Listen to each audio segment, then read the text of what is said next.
Malle Leis oskas luua intiimseid ja võluvaid mikrouniversume kõige argisematest motiividest.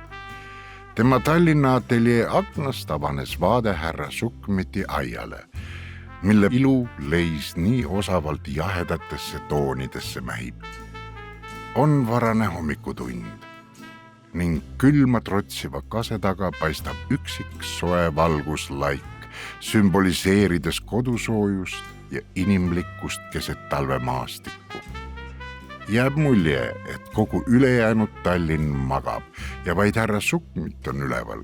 Just kui teaks ta, et üks unetu kunstniku proua seal üleval akna taga on seda hetke igaveseks kunstilukku jäädvustamas.